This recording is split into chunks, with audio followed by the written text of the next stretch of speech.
what you wanted to be investigated, and that is the $10 million account. Precisely, Your Honor. Again, I sound like a broken record. I said, furthermore, we received report that the Chief Justice has $10 million. And that report was based on the report that was given to me by the AMLAC.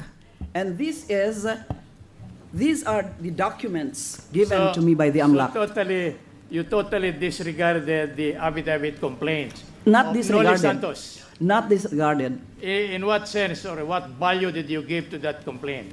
Well, there were 3 complaints in... No, I'm sorry, Your Honor. I'm merely referring to Noli. But why should you drop the other complainants? No, because they have essentially almost the same complaints. They were complaining against acquisition of unexplained wealth. If Your Honor, please, I'm just asking a question. May we request most respectfully that the witness be admonished not to argue with the... I'm not arguing, I was just explaining. Your Honor, I was just explaining. Just a minute. The witness is explaining to the counsel that she did not see the 10 billion was obtained from a report to her by the AMLAC.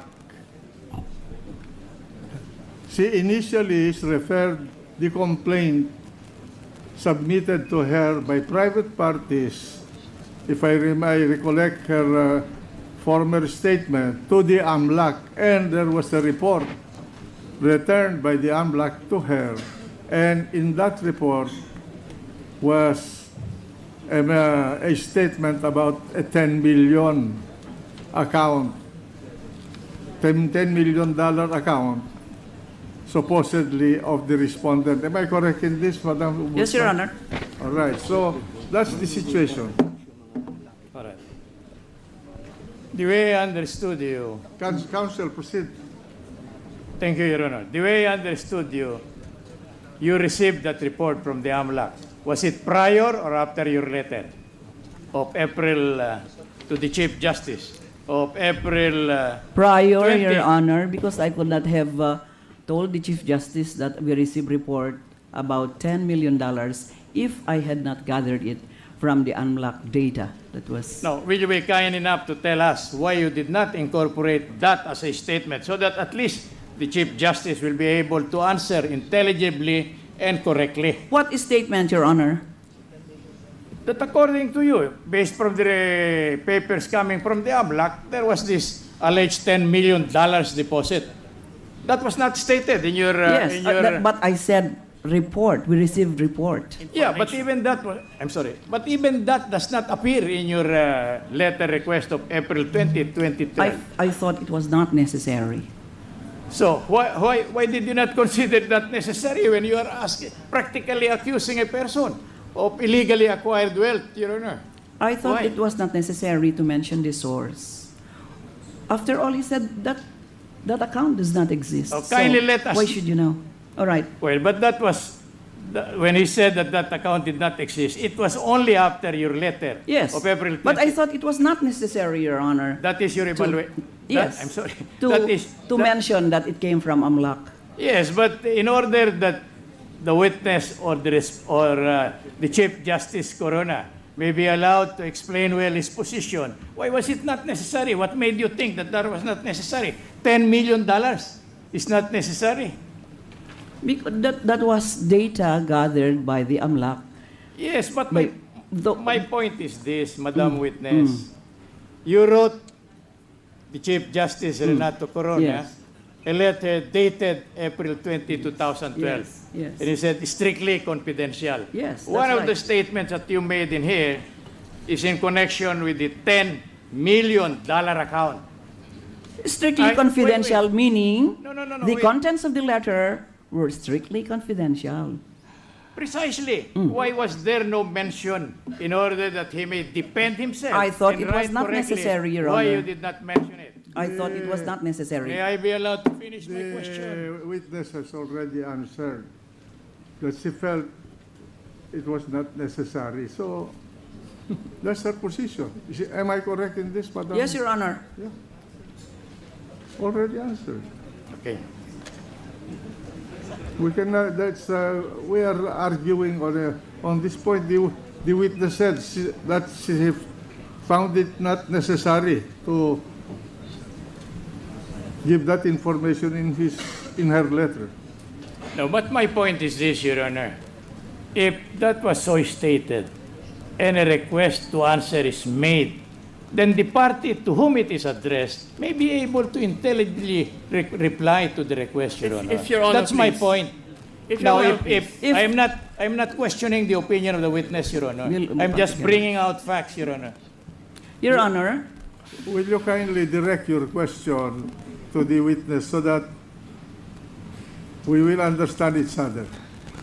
Your Honor, you were saying so that the respondent could probably have been able to answer intelligibly to the request. And correctly, Your Correctly? Honor. Yes, Your Honor. But he could have asked for a bill of particulars. Yes. He could have asked, where did you get This the is- information? But this is not a prosecution in court. Well, in whereby any the event, bill- even if it were not a bill of where- particulars, whereby the bill- he could have said that, can I be enlightened where Yes. you got the information? That's precisely why we came to this court, open up this matter, because Yes. we feel that there is no truth nor any basis, legal basis for this assertion. If That is there is the no point. truth, let's That get is into the the point of the evidence. defendant, Your Honor.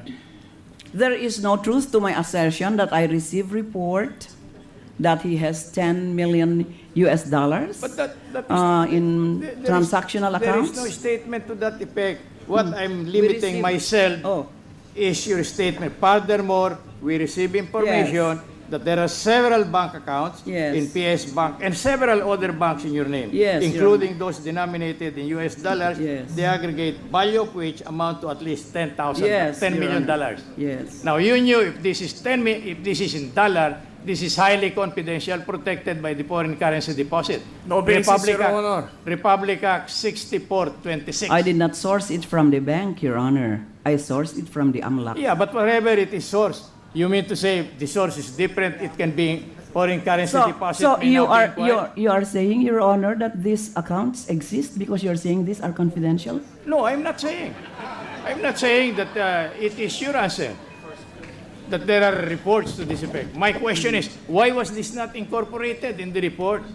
It was incorporated. I just didn't mention the There is source. no mention of. $10 million. Yeah, but source. Yes, AMLAC. Oh, Here, No, 17-page No, document. where in your report? No, I did not mention. We sound like a broken record, both of you and I. I said, I thought it was not necessary. Counsel, the witness has already We are- answered that the basis of the 10 million is a report. She did not include it Yes, in Your her Honor. letter. Well, that's her answer. Yeah, we wanted to emphasize, Your Honor. Yeah, the apparent- you have already overly emphasized it to this court. Mr. President, if I may. The gentleman from San Juan. Salamat po, Ginoong Pangulo. Pasensya na ho kahit bigla po akong tumayo. Kanina po merong hawak-hawak si Ombudsman ng mga papeles. Report yata ng AMLAC yun. Sana ho makakuha kami ng mga kopya para sa mga senador para mabasa na po namin. Kung pwede lang po. And can the prosecution panel likewise be given a copy of that? If directed by the presiding Senate President. Can we get hold of the copies, Mr. To be President? fair, May we be heard, Your Honor? to be fair to the respondent, let the process be done. The prosecution knows what to do when it's their turn to ask questions from this witness because she'll be subject to cross-examination. Yes, Your Honor. So, counsel for the defense. Now, this report that you were telling us is a report that came into your possession after the filing of the impeachment complaint in this case. That's right. Am I right? That's right, Your Honor. And I suppose you must have read the entirety of the impeachment complaints in this case, is it not? Yes, Your Honor. And there is nothing in this impeachment complaint that deals with this $10 million account. Objection, Your Honor. At the last hearing, the defense expressly assured the entire nation, this Senate, that they were going to face the $10 million issue squarely. What is the That basis is what of... they said. And on the basis of that assurance, they were given a recess of 48 hours. They were given the right to subpoena the ombudsman and 5 other witnesses. And now you're going to question it. Now, Let the witness answer. What was your question, Let's have Counsel? this is not Stenographer. one of those covered by the impeachment complaint in this impeachment proceedings, Your Honor. You're referring to the $10 million? Yes. I don't know if the alleged $700,000 of in PS Bank is included in this $10 million. So you're not sure about that? You're not sure about it, Your Honor. What you are telling us is merely your opinion about the matter. Opinion on the basis of how I analyzed the 17-page data coming from the No, AMLAC. but that is not my question to you. My question to you is this. This letter is dated April 20, 2012. Yes, Your Honor. At that time, there was already an impeachment proceeding. That's right. Already going on before answered. this court. There is nothing in that impeachment complaint which deals with this $10 million account that you mentioned. Am I right? I am not supposed to remember all those articles of I'm not impeachment. asking you to remember. All I'm asking you is, since you are familiar with the impeachment proceeding, I'm asking you for a fact, not whether you are familiar or what. Did you notice that it is not included in any of the impeachment articles? I did not nitpick the impeachment articles, Your Honor. So if I tell you now that it is not one of those charges embodied right. in any Yes. articles of impeachment, Yes. you will not in a position to deny or contradict this Yes. representation. If it Thank is, you, thank you. if it is not, with more reason, I should conduct further investigation. I see. And the idea is for impeachment also? Possibly for impeachment in December? On the basis of your investigation. Yes, if it's not covered. So if it is, but you do not fully agree with me that it is not embodied in this impeachment complaint. I don't recall. Your counsel, we have read this, the articles of impeachment. There's no mention of $10 million. Thank So you, we Your know Honor. that. Thank you, Your Honor. There's no point in belaboring that issue. We deal with the allegations of the complaint. That And is we- a detail of And we are guided by that is required by the counsel, but there's no mention of an amount. And we are guided by the fact, Your Honor, that the elementary rule of procedure and evidence debar any evidence being presented to a matter that is not proved, alleged in the complaint. If that is so, Your Honor, then why did you subpoena the witness and to bring with her documents